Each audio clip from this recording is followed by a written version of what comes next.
Donc je suis ravie de vous retrouver encore aujourd'hui, durant les WPPI. Comme je vous l'avais promis, tous les jours on essaye de partager un maximum de choses avec vous pour que ce soit un petit peu comme si vous y étiez. Aujourd'hui on a l'immense chance d'être en compagnie de Alexandre, et je suis belge et je suis arrivé à San Francisco il y a 37 ans. Et j'ai demandé à mon grand ami, le photocoach du Canada, André Amiot, qui m'a dit « Ah, mais j'ai des amis qui sont à San Francisco ». Je leur ai téléphoné, nous avons passé une très bonne journée ensemble.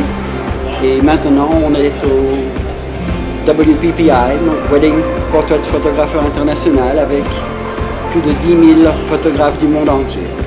10 000, c'est dans ces moments-là qu'on se sent tout petit. On se retrouve dans une conférence où il y a genre 2000 personnes qui sont là, on galère à trouver de la place encore, donc c'est une aventure. Alors moi je suis arrivé à San Francisco comme chef.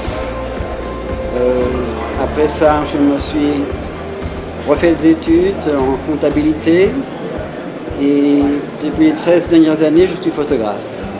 Et j'ai eu beaucoup de chance, j'ai travaillé avec un des meilleurs photographes américains, David Peters, qui m'a appris beaucoup de choses. Et nous allons parler maintenant de l'impression photographique. Oui, parce que c'est vrai qu'au WPPI, pour le coup, il y a aussi un énorme salon où on a l'occasion de découvrir plein de fournisseurs, que ce soit d'imprimantes, de papier, etc. Et les photographes qui font des conférences au WPPI en parlent tout le temps de l'importance d'imprimer ces photos finalement.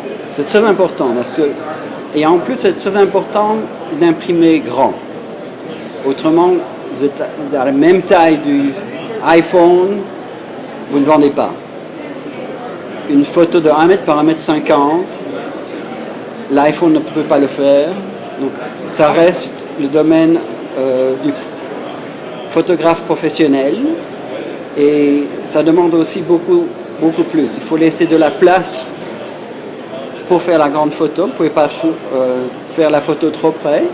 Il faut donc un espace négatif qui vous permet de faire une photo beaucoup plus grande, qui vous permet de vendre cette photo beaucoup plus grande, beaucoup plus chère et de vivre bien. Puisque c'est vrai qu'il se trouve que vous êtes vraiment dans ce qui est un marché, pas de niche, mais un marché quand même prestigieux. Vous avez pu effectivement vous faire un nom là-dedans et avoir des prestations d'un certain coût, principalement à San Francisco, mais un petit peu partout dans le monde aussi. Un peu partout dans le monde. Et quand on arrive à la grande impression, donc le mètre par le mètre 50, le marché s'ouvre à vous et c'est de bouche à oreille. Oui. Hein, donc ce n'est pas le website ou rien de tout, c'est plutôt de bouche à oreille. C'est des gens qui ont l'impression sur imprimé sur leur mur, les amis qui viennent, oh qui a fait ça? Ouais. Et alors c'est parti. Et ça c'est vrai qu'on en avait parlé il y a 5 ans quand je me suis lancée, on m'avait dit mais vas-y, la première chose à faire c'est essayer vraiment d'aller dans l'impression parce que tes clients vont le mettre en avant chez eux, vont être fiers, vont le montrer. Et forcément derrière, waouh, qui a fait ça? Et hop, c'est du réseau. Et alors une bonne façon pour vendre, c'est d'aller chez les gens et de projeter l'image sur le mur. On commence par une petite image, ils disent non, il faut un peu plus grand.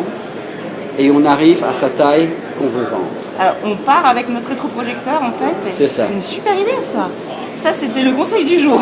Et alors en plus de ça, je demande toujours à mes clients de m'envoyer des selfies de leur mur. Donc je sais leur choix de couleur, je sais la place qu'ils ont, je sais la taille que je dois faire. Rien n'est innocent. Rien n'est innocent. Mais c'est vrai que ça permet. Il y a peut-être aussi certaines images qui vont mieux correspondre au mur, à la déco, à l'ambiance, etc.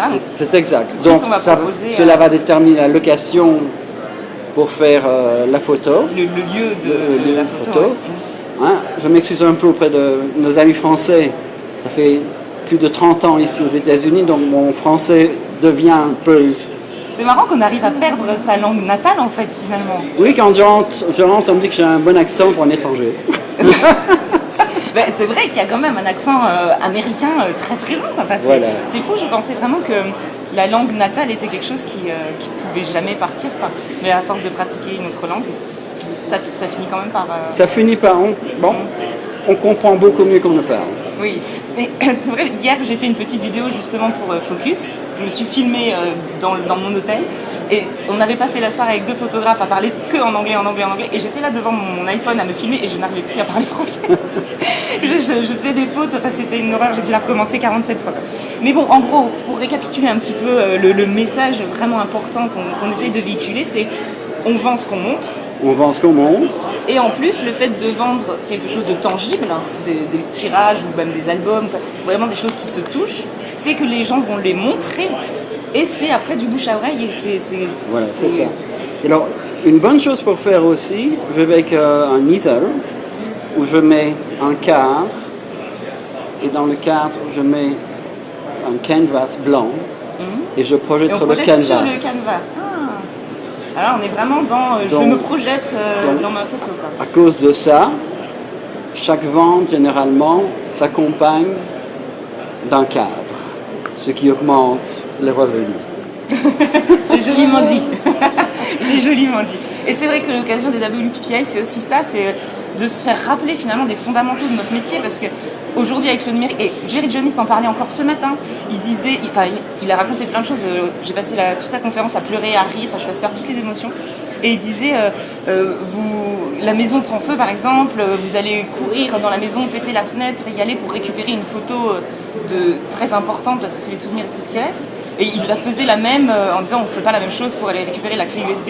Non. Et il l'a sorti ça d'une telle façon que, oui, évidemment, quoi. Donc c'était juste évident. Et il me parlait aussi quelqu'un lui avait montré une petite photo de son papa, c'était la seule photo qu'il avait, et Jerry lui avait demandé, et si je la déchire, qu'est-ce que tu fais? Et le monsieur lui a répondu, je te tue. Et c'est là qu'on se dit, donc on est prêt à tuer pour une photo, et c'est là qu'on se dit la valeur d'une photo, la valeur d'un tirage, c'est presque, ça n'a pas de prix, quoi. Ça n'a pas de prix, mais le fait de le faire en grande impression oblige le photographe à faire une bonne photo. Une bonne photo, ça pardonne pas. Ça ne pardonne pas, et alors ça devient un peu comme un tableau. Une œuvre d'art. Une œuvre d'art. C'est comme ça qu'il faut traiter nos images finalement. Nous sommes des artistes. Et donc nous faisons des œuvres d'art. Voilà. Merci beaucoup Alexandre. De Merci rien, beaucoup. un grand plaisir et je vous souhaite un bon séjour aux États-Unis. Merci. Et une bonne conférence. Merci beaucoup. On se recroisera de toute façon dans les couloirs, je pense. Donc l'aventure ne fait que commencer. Quant à nous, on se retrouve tout bientôt parce qu'il y a encore plein de choses à faire ensemble. Donc la semaine n'est pas terminée. À tout bientôt sur Focus. Ciao ciao.